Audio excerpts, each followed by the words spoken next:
Hello. Hot. Hi. It's a blank piece of paper. What kind of paper is that? Strathmore. Strathmore? Strathmore 400 series in medium surface. 400 series. Yeah, this is 12 by 18. So what's the difference between the 400 and the... 400 and 500? No, well, sure. Well, those are the 400 series is usually has a little bit more tooth, and the 500 series tends to be a little has a little more of a vellum finish. So how about that in the medium weight drawing paper that you use a lot? Medium weight. This is medium. But because you were telling me it's like medium weight drawing paper. Is there something more specific I haven't been writing down for people? No, it's just straight up Strathmore. So yeah, the answer would be Strathmore medium surface 12 by 18. Oh, but the 400 series. This is 400 series. Okay. There's not just medium. No, they probably have a 300 series too, I think, and then a 500 series, which is usually slightly more expensive, but it's also kind of a better paper, and it's just a little bit smoother. So I've been just giving people the vague medium weight drawing paper. Yeah, well, I mean that works though. I mean this is the kind of the standard. Did not have all the information, everyone. Paper, and it's just a normal drawing paper. It's not overly thick. You don't want to do anything wet media on it; it'll buckle. Right. But it's good. It's not made for wet media. No, it's made for drawing. Gotcha. So they have now heavyweight paper that's meant for light washes, and then they have multimedia paper also. Strathmore does, and all of their papers tend to be good and archival and all that.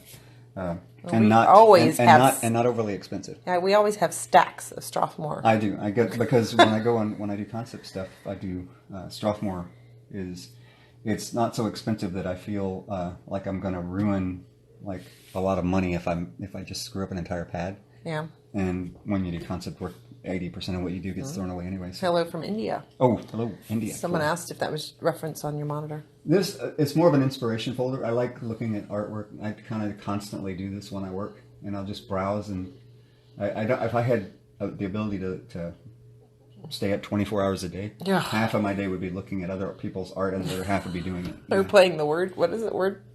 I've been playing the Wordscape. Wordscape. We're playing Wordscape. Yeah, I did that like half the night last night. We're back. We missed 2 weekends. Yeah, one weekend I was sick. Yeah, and then one weekend we were at Ilixcon. We were at the showcase. Yeah. Yeah, and we didn't do it. And we almost missed tonight, but we were like, I had like 3 hours sleep, so I'm in the best prime time for answering questions. Yeah, so I might have long dramatic pauses. That's just me lapsing into that long distance. Far away. Mm. Are local arts councils worth joining?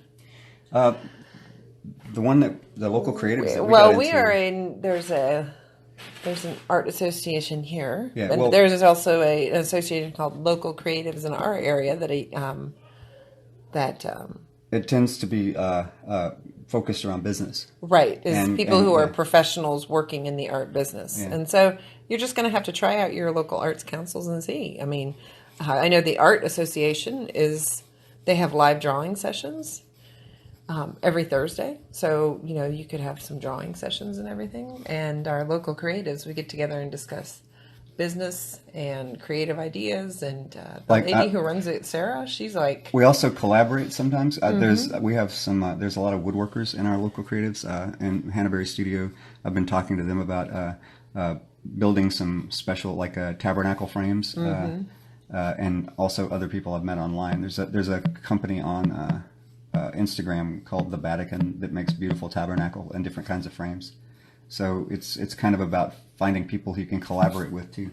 Hello from Croatia. It's 3 a.m. there, which is the best time to watch some great drawing. Oh, that's cool. Well, hopefully it'll be good. So. And hello from Costa Rica.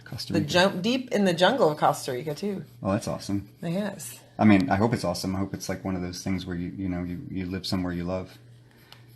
I've never been there, so I wouldn't be able to speak to it. But living in the jungle sounds like fun. It does. I mean, if I were safe. Greetings from Northeast Ohio. Because I'm one of those people that bugs love to eat. Mm-hmm. I get eaten constantly. Pull you away. Probably. Tippity tip of Massachusetts. Oh wow, that's cool. I love hearing from the different parts of the world that people are. Pencils do you like to start with? This is a Tombow Mono 6B. Pretty soft lead. 100. Tamamana 100 6B. Specifically, you can note that it has a plastic cap on the end instead of just having a painted end, like the Tombow Mono regulars, the Tombow Monos. The 100s, they tend to have a smoother, I don't know why, but the lead seems like it's ground smoother or something. It doesn't feel as chalky or scratchy as the others. Because he draws a lot. And then I just ordered, I don't have very many 10B, Mitsubishi Hanny 10B left. So because everybody keeps ordering them or something. People keep ordering them from, I think, Jet Pens now, and they're starting to get hard to come by sometimes. Alan walked in and he's like, everybody keeps ordering my 10Bs. Now I can't get them. Yeah, so I ordered 2 dozen 10Bs. Oh my gosh. Recently. So but that'll last for a couple months. So let's see. Do you have any special sharpener for long lead other than a knife? I like I use the KUM, the comb sharpeners, because it'll strip the wood off on one side and then sharpen the lead on the other side. And they make a metal one called the Masterpiece, where you can slide it out and you can actually strip the lead off your entire pencil if you want to, depending on how long you want it to be. Cool. And that works out really well too. You're looking around for it, but you here. Cannot. Oh, Right he's got it. This is the metal one, and if you pop this off the end, you can sit here look. and just you can take the. It only really takes the wood off. It grabs the lead just a little bit, but you can get this as long as you want. So what do you do with the other side then? So where do you do with that giant lead? You put it in the other side? Yeah, you can either put it in here and just lightly spin it a little bit to get a sharp point on it. And it's pretty tapered. It can get pretty sharp. Love from Indonesia. Oh, much love to Indonesia. So, it's awesome, and you can get it as sharp as you want. The thing that I always do, which I never really realized I did it all the time until I started having to pay attention and people were asking me. I always keep like something around. Like I use a tube because when I sharpen it to a really fine point, I'll guide the edge of it along this sandpaper. This is super 400 or 600 grit sandpaper, and I feel like because it's on a circular surface, it only comes into contact with the edge of the lead, and it doesn't break it as often when I'm sharpening it. So I can get it pretty much as sharp as I want from that point with this thing. Nice. And this is just one of those. The end from our printer. It plugs. It comes in the end of the printing paper for a big, it's a a large printer print. paper. But anything will work. Anything that you could wrap it around.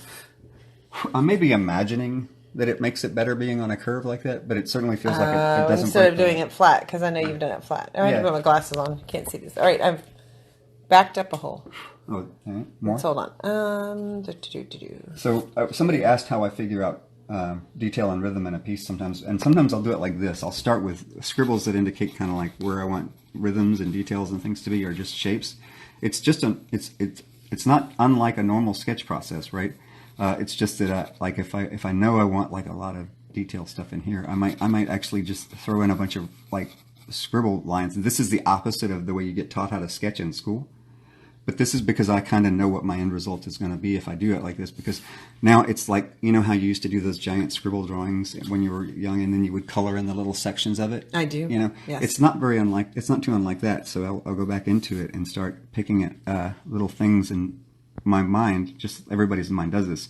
You start picking out shapes that look like something and turning them into something. Your mind wants to see shapes in the chaos.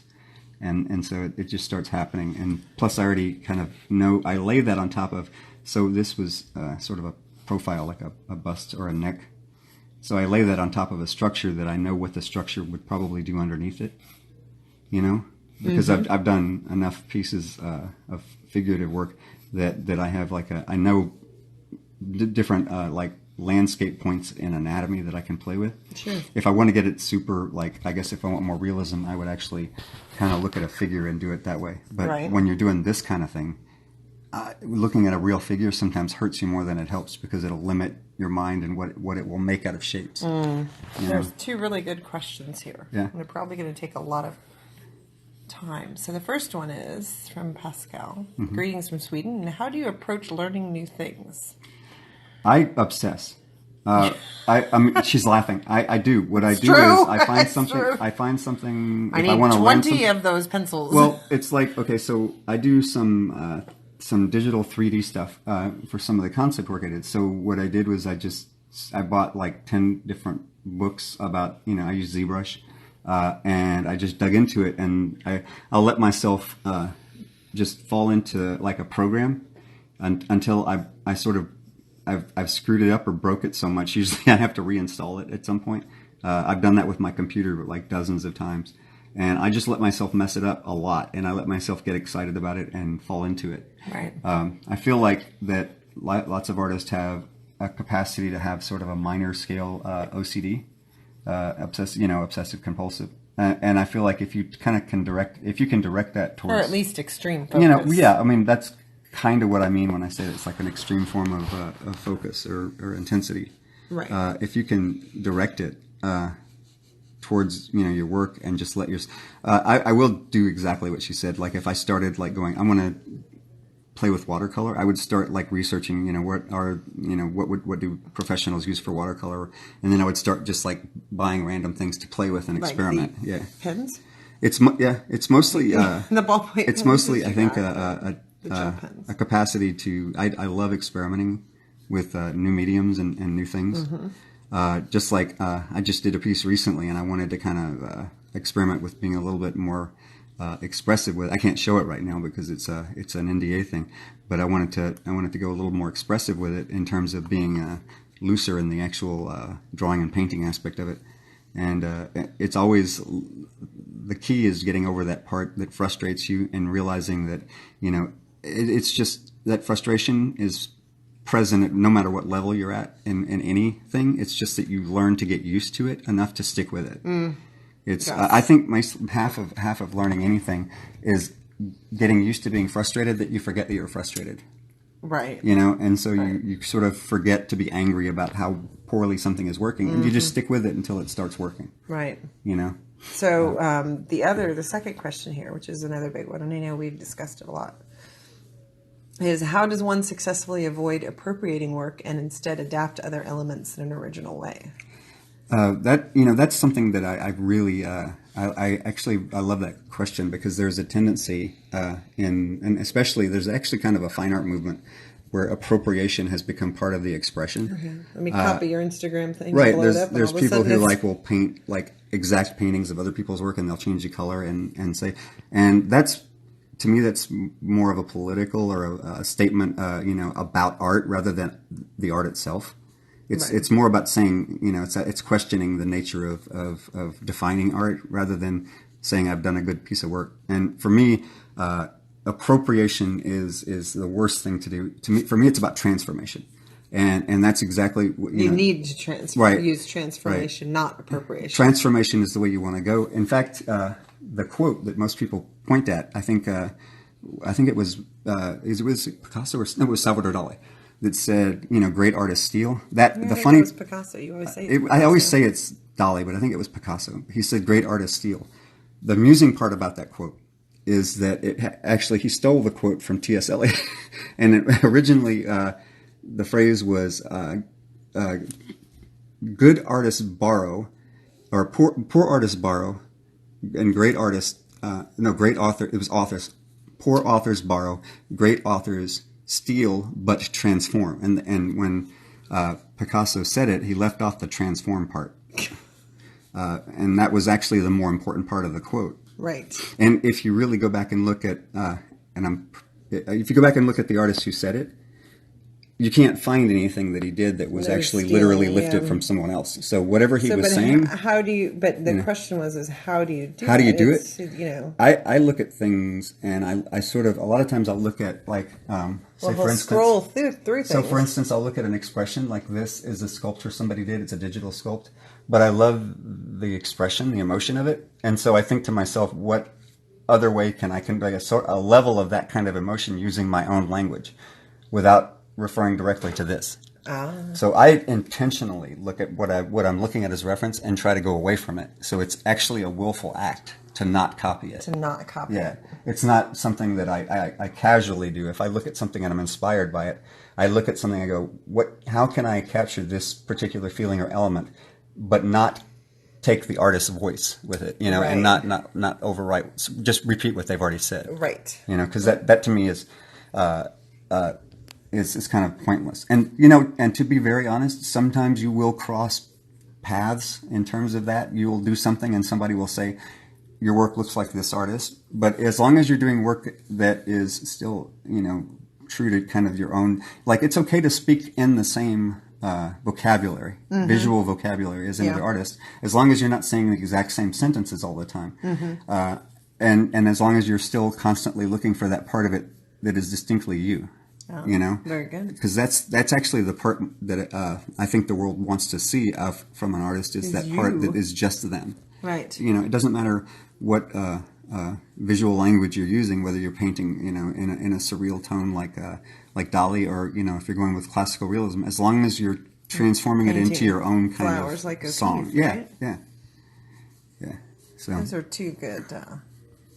Those are always good questions because and to be honest, there are definitely fine artists out there that would argue that the idea of like appropriating art is in itself kind of an expression in and of itself.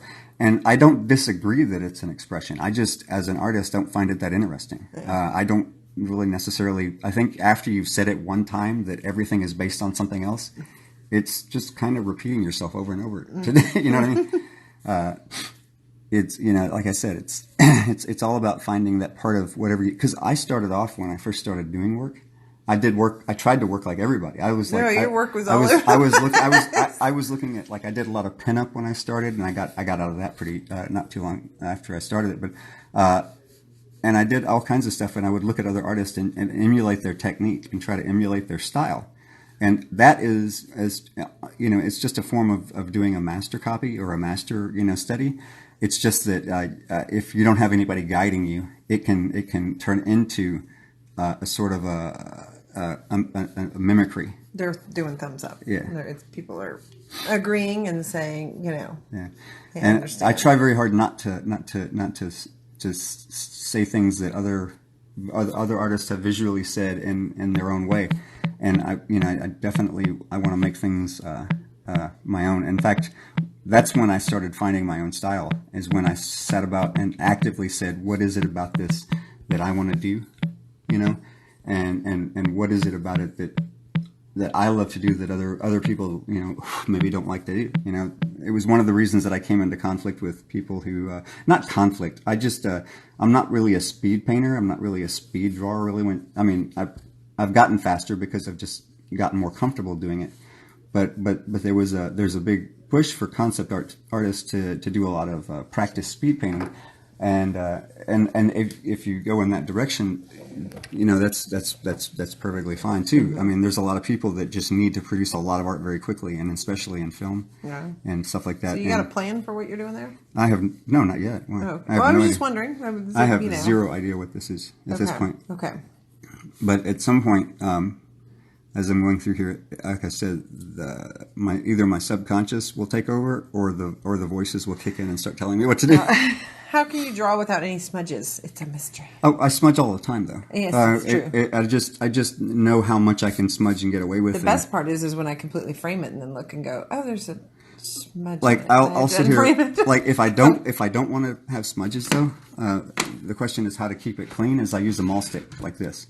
I have a brace on my desk that I can have a piece of wood above it. So it's very. So it's like an eighth of an inch above it, and it's catching on the spring up here right now.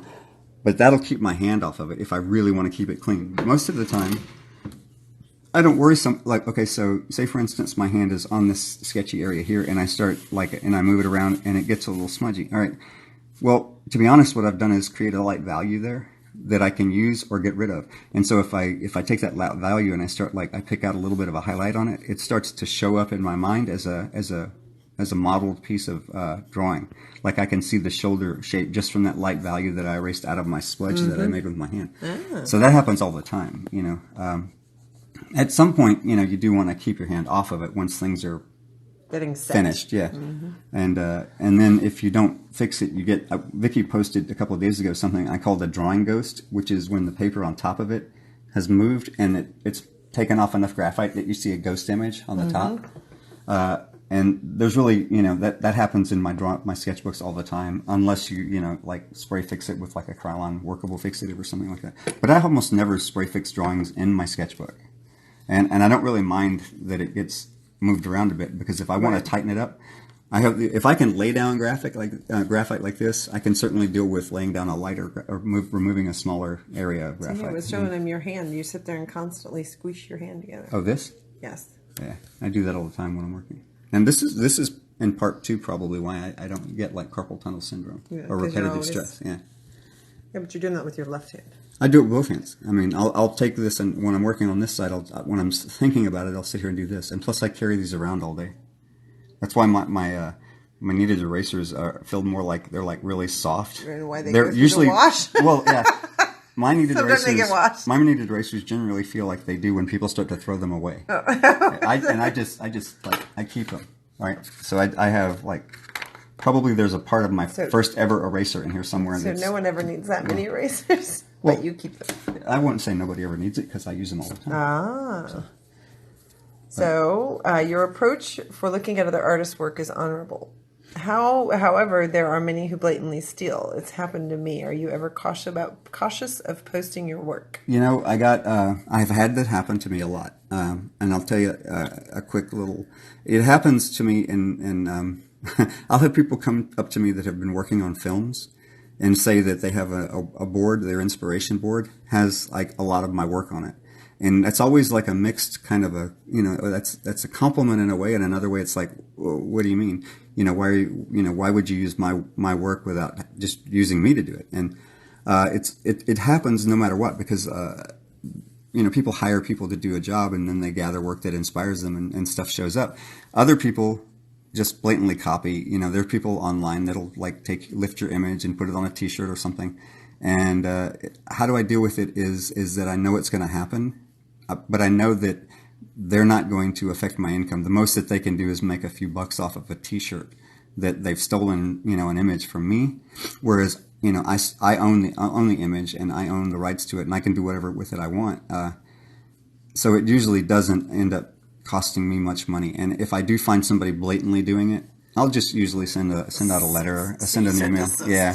I get mad for him. How does that sound? Vicky gets a lot more protective of me than I am. And also, people will send me, hey, did you see this? Someone's got a T-shirt of yours. I'm like, no, not licensed. That T-shirt's not licensed. Right.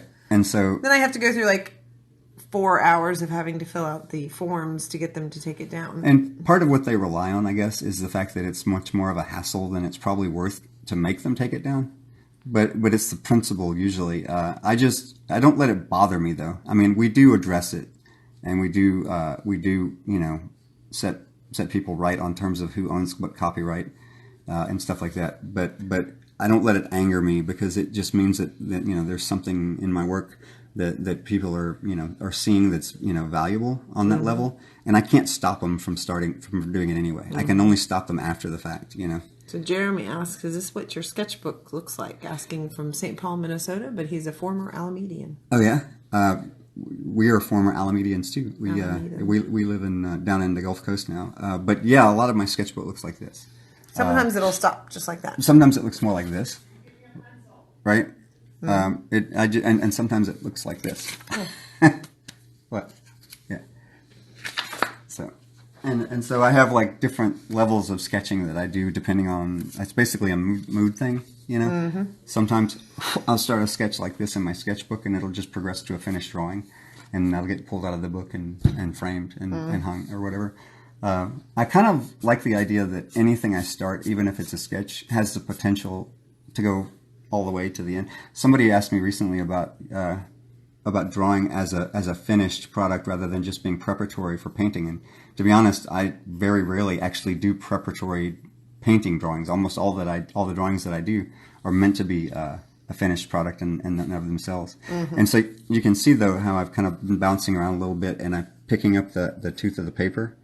I don't know if you can see. Mm-hmm. It's But when I start to draw on the side, that's when I'm starting to lay in like larger shadow shapes and stuff, and it picks up defining exactly what's going to go on. And the broad surface of the pencil kind of rides on that tooth and makes this kind of thing that comes across as pointillism, right? Oh, yeah. So you can see it looks kind of like stipple pointillism.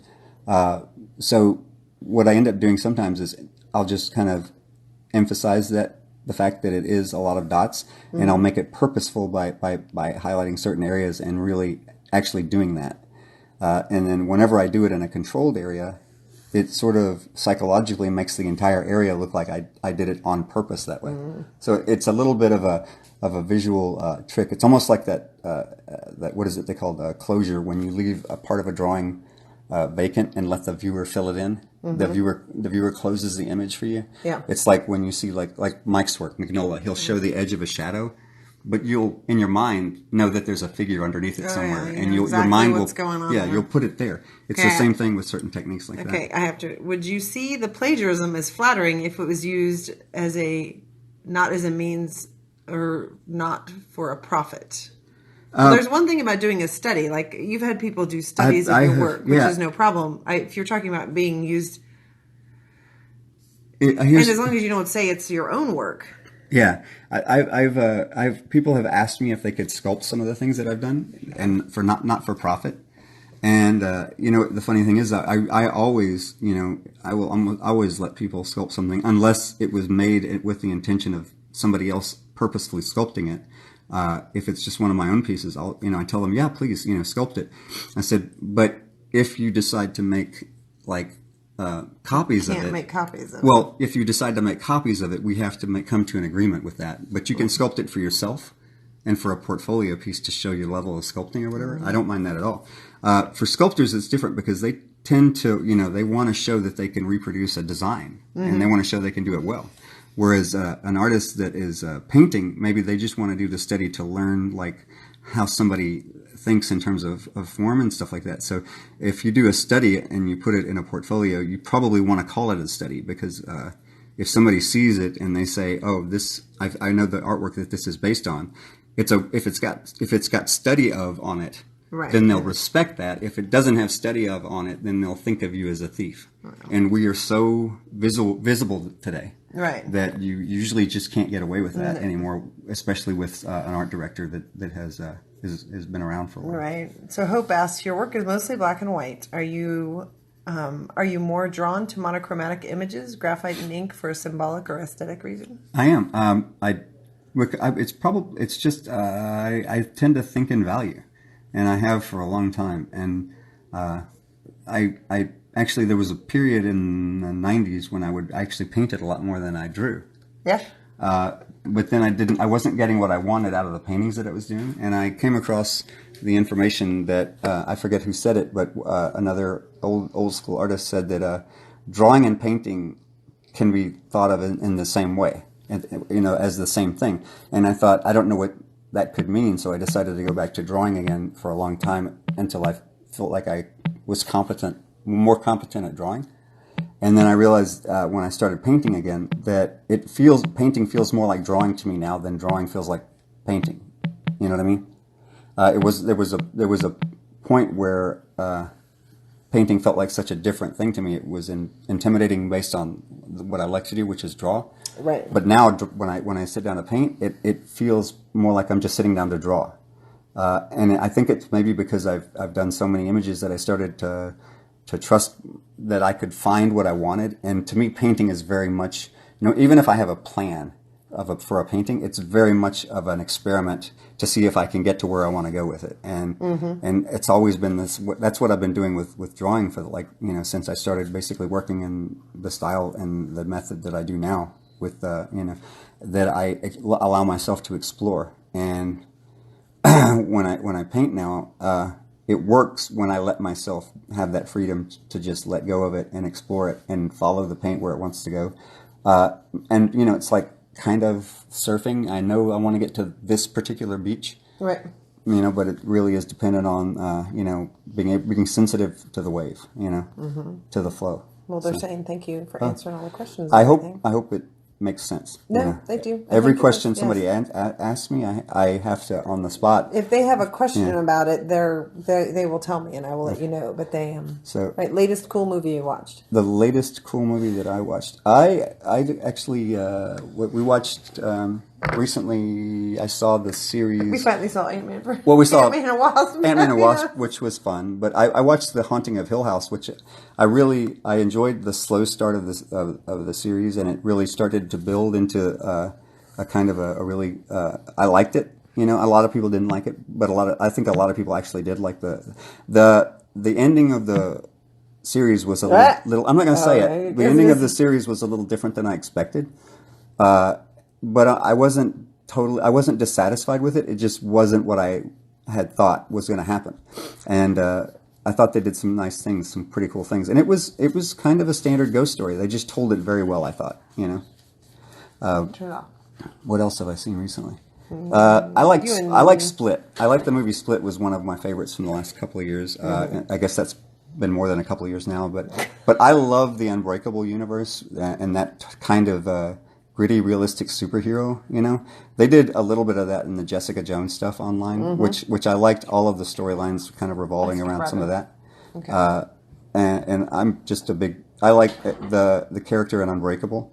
As the origin of a superhero, it really I bought into that kind of that world pretty hard when I saw it, and it's still one of my favorite movies.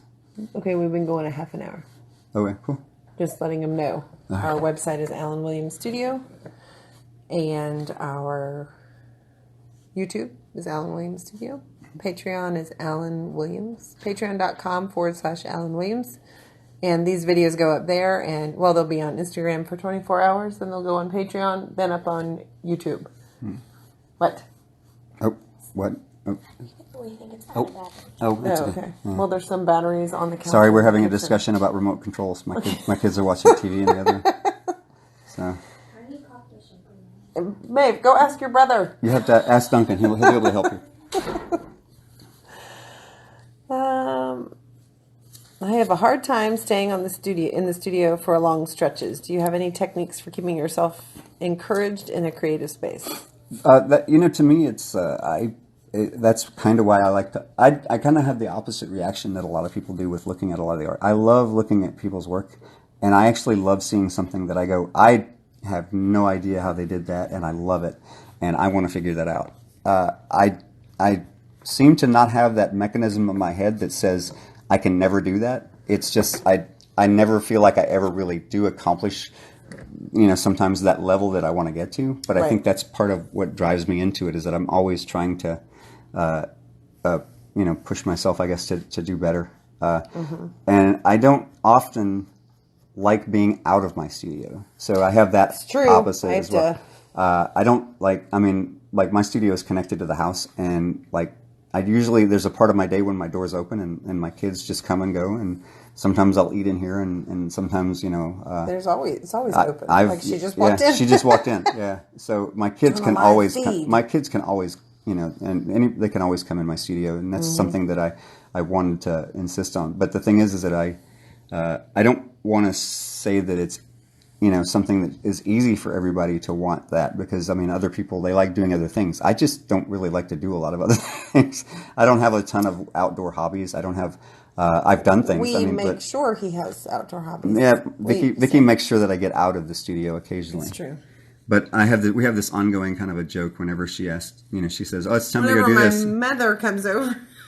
Well, there's windows in my studio, and my mother-in-law thinks I never ever leave the studio, because no matter what time of the day she comes over, I'm always working. Yes. And then he'll go, "Oh, she doesn't let me out," which is a little crap. No. But, okay, your shapes are always justified and distinct in the places they occupy. Is this because of your patience with laying down strokes?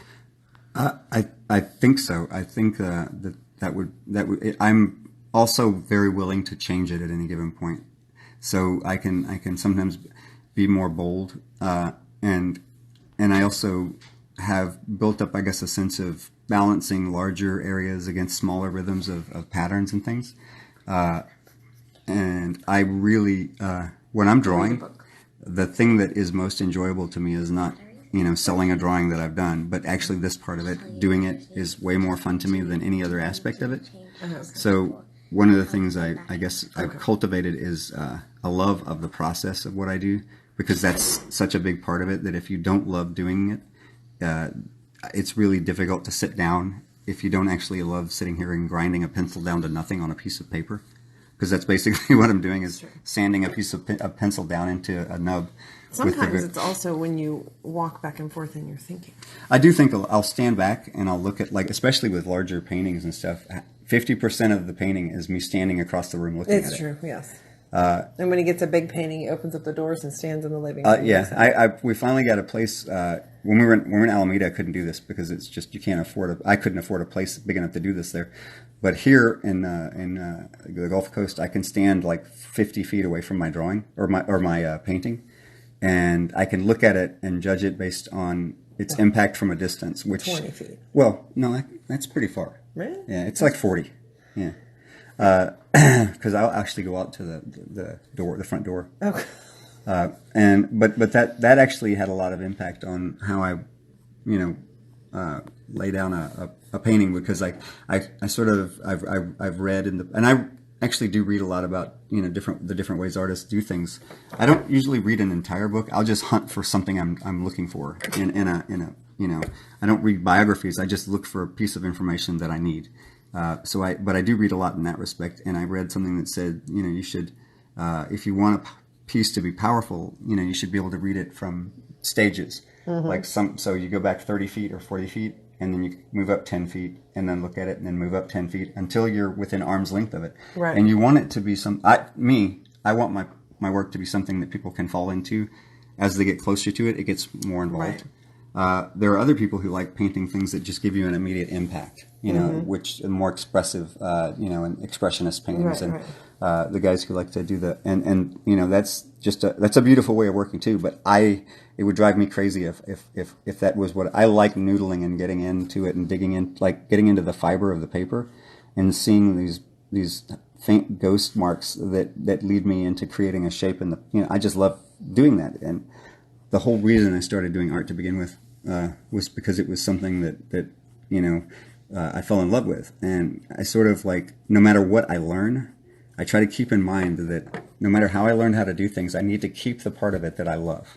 Mm-hmm. I can add to it, but I want to keep the part that I love. For me, it's playing with this detail and finding shapes and rhythms, and I circle around figurative work, because there's a lot of the stuff that I do it's vaguely humanoid, or sometimes very intentionally humanoid, or sometimes I'll do straight up figurative work. Mm-hmm. And that's just, the body and the way muscles fit together and everything it's always been a beautiful thing to me in whatever shape it is.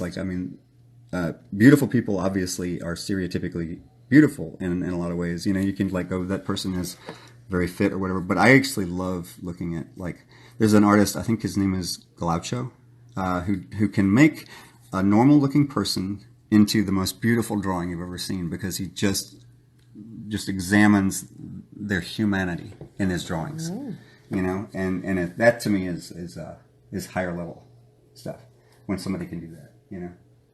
So. Ryan says, I have trouble putting my thoughts on paper. Any pointers? Just what you do is be willing to put an imperfect thought on the paper at first. Let yourself put down an idea that isn't exactly what you want, but reminds you of the idea that you want to get to. And then as you go along, each piece you do comes closer to that thought. And you probably have heard that whole thing where the key to getting good as anything at any of this is daring to be bad at it for a long time. And I typically will look at a drawing and go, I'll do a drawing that sucks to get to a drawing that's good. And I do that all the time. I'll do an entire drawing and finish it and go, oh, that is okay, but it's not exact. And then I'll take that. That's not what I wanted to do, so let me do this. So I'll use that, and it's my work, so I can go back in and dig into it and just pull out the parts that I thought worked well and move it forward and evolve it. But a completely different piece. But but the key to, I said this in the beginning, the key to all of it is living with the frustration of having to fight the medium to get to where you want until you forget that it's frustrating. Right. And then you just live with it. What you do. It's a transcendent truth, like life is hard. Yeah. Because once you realize life is hard, Princess. Well, it's true. It's harder for different people in different ways. But the thing is, I wasn't being flippant. I know.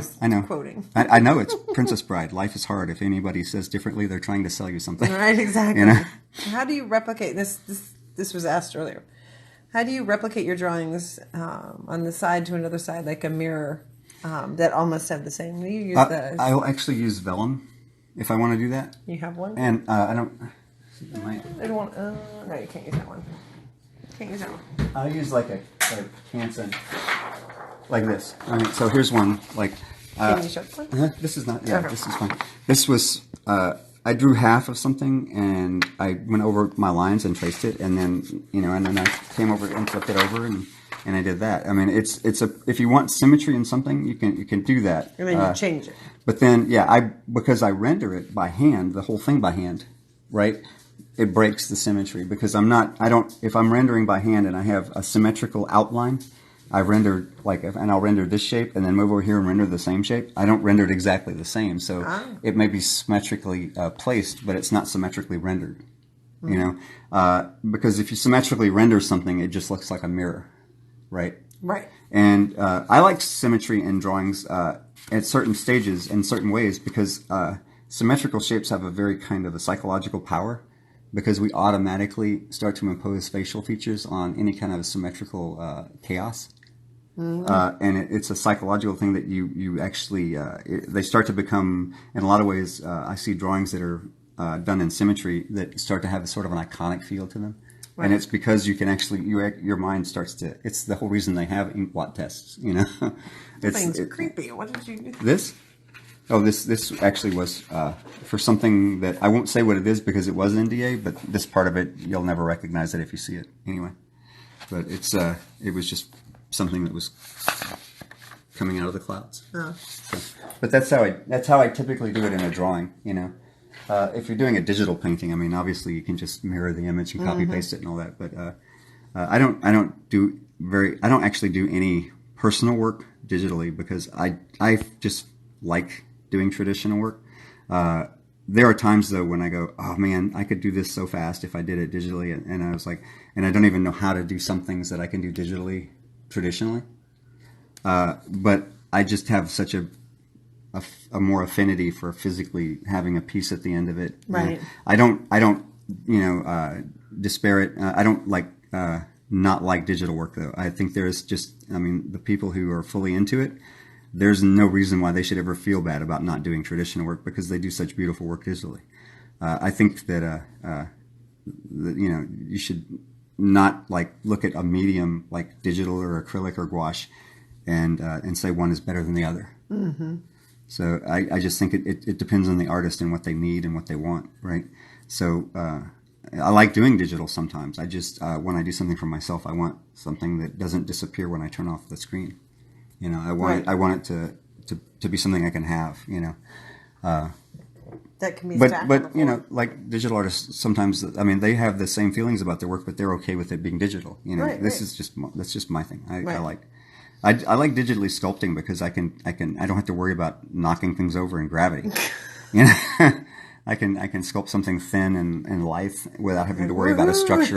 Whereas the thing that sometimes holds me back when I want to sculpt something is that I know I'm going to have to make an armature, and I have no process for sculpting. I've only done a little bit of it, and I haven't done enough of it to get over the fact that it's actually hard. Well, we'll work. Like I said, that's the number one thing. That's the hard thing, right? Yeah, you haven't done enough of it. I haven't done enough of it to get used to the fact that it's hard. Chrissy, he'll obsess on it, and then that's all he'll do is sculpt, and then I'll go, you need. Well, when I started sculpting, I basically set up the entire half of my studio to sculpt. Hey, stop it! My dog is digging in my carpet over there for some reason. I set up half my studio actually for sculpting, but and I have everything that I need to basically sculpt. It's just that I know once I start it that I won't be drawing for a while because I'll get into it so much. I might be doing some. I'm giving you the side eye look. I might be doing some sculpting in December though because I'm supposed to go visit some friends. Yes. That are sculptors that have invited me to their studios. Yes. So that might happen, and if I do, obviously I'll show you guys the results. I have some plans. Gigi Wolf asks, I need advice on keeping artwork safe. I keep them in my sketchbook, but they always get smudges. If I keep it in a sketchbook, it's bound to get smudges. I just have these drawers. I keep stuff, whenever it's done, I'll usually end up pulling it out if it's to a finish point, and I'll put it in a drawer. Mm-hmm. So I have as many of these. I have 2 of these, and then we have a flat file over there and another one outside that I put stuff in, that we keep stuff in. So yeah, I would pull And there's one in my office. And there's one in the office. Place is lousy with this fucking stuff. The flat files, yeah. So I would just, and I lose artwork in them and go, oh, I would forgot. once you do it, if you really want to keep it safe, if you don't have room for a flat file or you can't get one, then I would, get some sort of a cardboard separation for it and find a way to store it somewhere. Individual sleeves. Yeah. John said individual sleeves to put them in, which Yeah. they have those nice books with Yeah, individuals. and if you do Some store of those are kind of things, expensive, you do need to kind of usually package them if they're going to be long term, or you'll get like silverfish or something in them. Yeah. Or bugs in my artwork. or mold, because we've had drawings that have gone with mold before. That one. Yeah. Quill. I Quill, love that yeah. one. It was a drawing I gave to Vicky. She wanted it, so I gave it to her. I kept it. She kept it, yeah. Like, I will sell it. But she kept it in our basement, in our matting area in the basement, and it ended up, once we went back and looked at it, that it had mold all over it. It died. I still have it. You still have it, but Maybe. it's still got the mold on it. I saw it. It's still in the flat file outside. So, yeah. Jeez. I saw it not too long ago, actually. So would you say that obsessing over our art is a good thing? Not to the point of... I would say obsessing over it, when I say that, I make a distinction. There is a healthy form of obsession when you're building something and creating something. I would say yes. That I think, and I kind of have this firm... I've said this for a long time now, that anyone who ever does anything that has a lot of mastery in it is bound to obsess on it. A little bit, yeah. You don't get to like the really cool stuff without a little bit of obsession. You know what I mean? Right. In some degree. And you are not talking about a clinical OCD. No. Obsessive And I compulsive, apologize. it's not making I light of that. actually apologize to anyone who has a clinical version of OCD. I'm talking about functional, like intense, obsession that might not be classified as actual OCD. It's just the way that I think of it. I think of the fact that regular people don't stare at the head of a pencil for 8 hours a day. So there's got to be some classification for that's different than just normal thought. It's called art. And to me, it's sort of a form of borderline OCD. But that's, I'm not a doctor. I couldn't say that technically. We have to give our spiel here. What? You have to. It is 9:54, but we started like five minutes late. So we got about 10 minutes left, and we're not leaving yet, but our website is alanwilliamsstudio.com. Our Patreon. These will stay here on Instagram for 24 hours, then they'll go up on our Patreon, which is at patreon.com/Alan Williams. Then I will release them to YouTube, which is youtube.com/Alan Williams Studio. So Vicky's working on, actually, she got up at 4 a.m. this morning. 4 So a.m. we actually did an outdoor fair today, and then came home and ate and did this. Wine. My wine is in there. Yeah, she had wine with friends then came and ate. It's interesting because, my stuff is very different from the stuff that is normally shown at this particular kind of fair. But it always amazes me that how many people actually are ready or willing to look at it, even though most of what they've seen before has been very local. And not that there aren't any great local artists. I think there are. Well, when you're in the mountains, they have mountains and bears. And it's just very people different draw from what wolves people and normally paints. see. Right. It is very different. So. But that's okay. Yeah. Everybody needs a little different in their life. I think it's nice to break out of your, what you normally like and take a look at something. I feel that a lot. And I'm very, I guess a lot of times, that's why sometimes I'll completely change the way I do things. I've done this you had more that. than a few you times. walked in the other day and said that. You said, I feel like I need to completely change the way I'm doing things. And I'm like, no. Well, and now my changes tend to be adding to rather than going away from. I'll like try to add something to what I do rather than, like I said before, I want to keep the part that I like. Right. And I want to keep adding, the ability to do different things. Like a head? Sort of. It's sort of like a... like that shape there. So, but this is pretty much how I come up with most of the stuff. Now, if I were to make this, I could actually put a line here, and I'd use that paper and transfer it. I could do this whole thing on another piece of paper now, and make a symmetry to this, and I could see this as almost a mantle or a crown coming up from my head. Like, So, you and know, like I one of those keep, collars. yeah, yeah, definitely.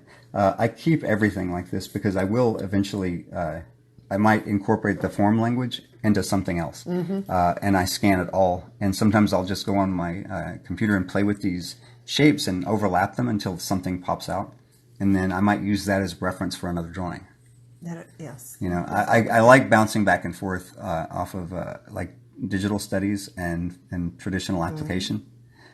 Because I feel like for me, the value of most of the digital stuff is that we have the ability to do studies of things much faster than people used to. I mean, like if I want to sculpt something and use it as reference, I can do it in hours rather than having to, you know, do it in clay over the, you know, I can actually, For reference, yeah.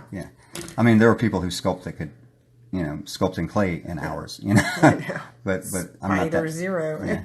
I just, I like playing with that stuff, and it feels like one of the things I do to keep myself learning is I do play a lot with the digital stuff. You know, if you're in the U.S., you get an extra hour sleep tonight. Oh, do you? Yeah. That's cool. The time falls back. Well, it's cool and it's not because I don't like time change. I don't think it's worth dark anything. like I think 5 o'clock tomorrow. it's one of those dinosaurs of history that needs to be discontinued at some point because it actually costs more money than it saves. Human Bird said he didn't know that a pencil could do this. Well, I appreciate that. That'd be very kind. They're always very nice. Well, you know, Get any haters or trolls? contrary Everybody to is so sweet. contrary to what a lot of the people in the world want us to believe, most people that I meet are very nice. You know, Right. it's just, you know, sometimes the loudest people are the ones who define, you know, something, but it's not always true. I mean, I've found great people everywhere in the world. That is true. You know, It it is makes true. me. I wish I had had the capacity when I was younger to learn more languages. Yeah. You know, other than the one. You know, I say more as if I've got two to choose from right now, and I don't. I mean, I've got English. Yeah, and our friend on knew 7 or something, Yeah. and she was learning another one. It's like your brain doesn't work like my brain. It's just something that I don't know that people. I've been around. We've traveled the world quite a bit, and that is one thing that I've noticed is you know. I hear people who are fearful of traveling and fearful of one culture or another, and I've always gone there and always found that the fears were unjustified for the most part. I mean, I'm not saying that, you know, tragic things don't happen in the world. I'm just saying that most of the people that I've ever met personally have been, good people, you know. I'm a Sketchpad says, your videos are always stopping me to buy the iPad Pro. Oh, you know, I have one. I have an iPad Pro, but it actually is just mostly I use it as a monitor most of the time. Okay. I mean, it's just, you know. That's the iPad Pro? That's Sorry. iPad Pro, yeah. I'm getting more and more. I just use it as a monitor. I have actually all these applications and sketching things on it, which I will do maybe once every 6 months. He will bring all of the stuff. But here's the when we thing. get Here's the traveling. thing you should do, though. If you're more apt to work with that, you should get it Then and do it. do your iPad Pro. Yeah, That's yeah. right. Because You might like it better than drawing with a pencil. or you might find that you have a freer capacity to draw digitally than you do traditionally. I found it the other way. I found I actually am very much more creative sketching traditionally than I am digitally because I don't have the same. All of the tools on my Cintiq feel the same, whether I'm using a pencil or a brush. It all feels exactly the same because it's the same stylus. Whereas when I do things traditionally, I have a different tool in my hand. I can feel the difference, and I feel like I have a flow with particular tools. You know, but All right. Probably the last question. In your starving artist days, did you take on part-time jobs? And if so, how did you balance it with your passion? oh, I took on many part-time jobs, and I usually quit them after not too long. I did them very well and very intense. I worked at a warehouse, and I completely reorganized the warehouse in the time that I was there, and then I quit. But yeah, I did take on part-time jobs. I did roofing until I got pneumonia from the tar. I think that was the last one, right? That was the last part-time job I had, and that was after we met when we were in Yes, college. in college. But I worked at a barbecue restaurant. I did whatever I had to, at different points. And that's what you do. It's like you can't often just start out of the gate and make money at something. They used to call that part paying your dues. Yeah. But A little bit of artwork, keep going to your right. regular job until you can just jump off the leap and take a leap. And, for some people, they find it overbalances and they start, doing the regular job more than they're doing their work. And that's always the part that you have to watch out for, that you're focusing on a job that's distracting you from what you're doing rather than helping you get to it. Right. So love these live streams. Thank you both for taking the time to show us your process. Oh, you're very welcome. Thank you. I know. Thank you guys for coming. We were sitting around debating over whether doing it tonight, and I was like, I'm tired, and we haven't done it in a while, so let's just do it.